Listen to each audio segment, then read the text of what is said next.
En salle. Pour promouvoir cette discipline, la Ligue Rhône-Alpes de football organise cette semaine 2 rencontres entre les équipes de France et de l'Ukraine des moins de 21 ans. Hier soir, à Châtillon-sur-Chalaronne, dans l'Ain, les Ukrainiens l'ont emporté 4-1. En levée de rideau de cette première confrontation, vous allez voir avec Jean-Paul Savard et Laurent de Bretagne qu'un tournoi était organisé à l'attention de jeunes handicapés. Et c'était eux, les vraies vedettes de la soirée.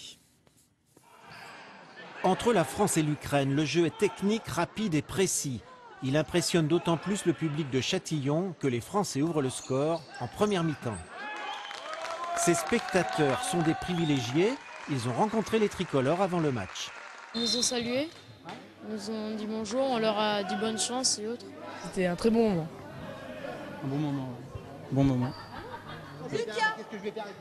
Avant d'être spectateurs, ces jeunes, scolarisés dans des instituts thérapeutiques, éducatifs et pédagogiques ou médico-thérapeutiques, ont été acteurs de leur propre tournoi, malgré pour certains des handicaps très lourds.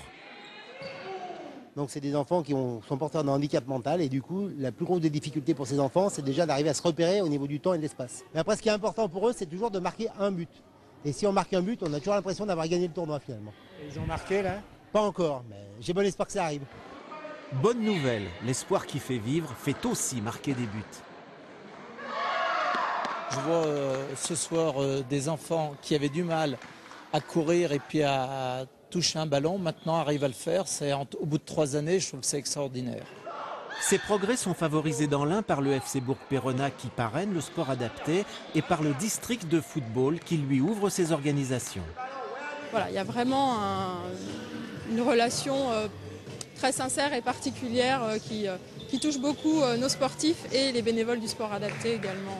Le plus beau plaisir, c'est au moment des récompenses où là vraiment on a des enfants heureux et je crois que quand on a du sourire quelque part sur les lèvres des enfants, c'est ce qu'il y a de plus beau dans le football. Dans l'Ain, le sport adapté compte 800 licenciés.